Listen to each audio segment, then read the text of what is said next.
Siapa yang selama 1,5 tahun ini punya anak di bawah usia 17 tahun? Apa rasanya umplek-umplekan setiap hari disuruh belajar dari rumah sementara rumahnya nggak ada tempat kecil aja untuk belajar zoom-zooman? Apa yang terjadi kalau ditambah 1,5 tahun lagi? Di sisi lain, kalangan rakyat umumnya, bagaimana rasanya mereka sahabat yang nggak ada internet, nggak ada pulsa, sementara di rumahnya ada 3 orang memerlukan komputer atau gadget atau laptop untuk kerja dan sekolah, tapi tidak memilikinya. Fakta saat ini, biaya sekolah dari rumah ternyata tidak murah. Menjalankan sekolah dari rumah ternyata nggak efektif, dapat ilmu tipis, nggak ada keterampilan lainnya termasuk laboratorium dan kehilangan skill olahraga, kesenian, dan keterampilan sosial lainnya. Bekerja dari rumah malah banyak stresnya, banyak wacana diskusi tok, tetapi tidak ada gerakan nyata. Diskusi doang, eksekusinya kecil, seminar, meeting, belajar online, ngomong doang 1-2 orang, wacana, diskusi.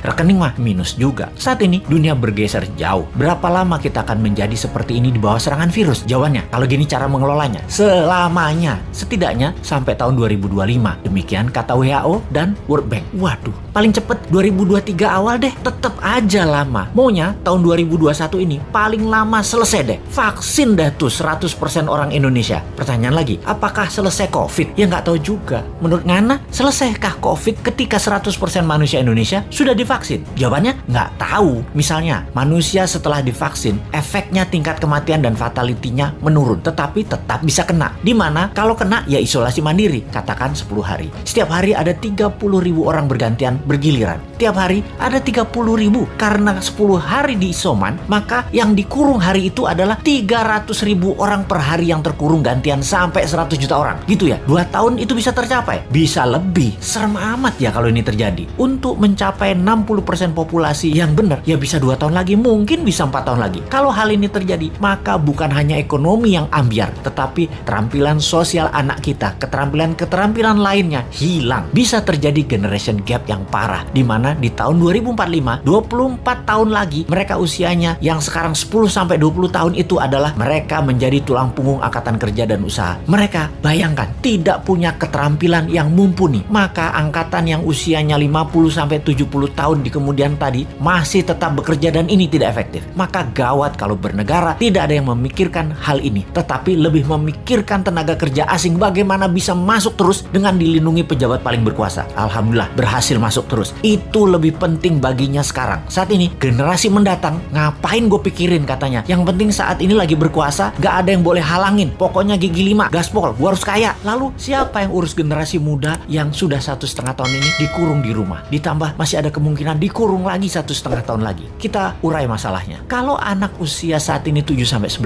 tahun, usia SD, mereka tidak mengerti banyak tentang culture, budaya lokal wisdom. Bayangin, ditambah 1,5 tahun lagi terkurung. Mereka nantinya manusia yang tidak punya budaya. Lalu, remaja usia pancaroba, baru akil balik, usia 11-15 tahun. Mereka adalah manusia lagi cari jati diri. Kematangannya berubah. Dirinya not a girl, but not yet a woman. Menjadi terhambat. Ditambah 1,5 tahun lagi kejiwaan mereka, maka man atau woman tidak paham, tidak akan matang. Sulit menjadikan boy to man. Di usia 16-23 tahun, masa SMA dan kuliah, anak ini adalah masa kreatif dan puncak-puncaknya iseng dan puncak-puncaknya main di usia ini. Kesalahan-kesalahan kecil itu penting untuk modal nanti bersosialisasi di kemudian hari. Tidak banyak mereka bisa lakukan. Mereka masuk generasi yang hilang. Kalau ditambah 1,5 tahun lagi, sekolah mereka tak berketerampilan, tak ada kesempatan di laboratorium, di studio, praktek kerja, keilmuan jalanan atau street smartnya tidak ada. Hampir tidak mungkin membuat mereka berubah from man to gentleman. Ada 40% saat ini dari populasi Indonesia yang usianya saat ini 7-23 tahun. Yang 20 tahun lagi mereka merupakan tulang punggung keluarga, bangsa, negara. Jadi apa mereka ini nantinya? Ada yang mikirin pelindung nikel, mikirin. Yang pasang baliho jualan tahun 2024 itu mikirin. Yang menjabat sekarang mikirin. Kalau bosman, ada tuh bala muda walau kecil, kita berjuang.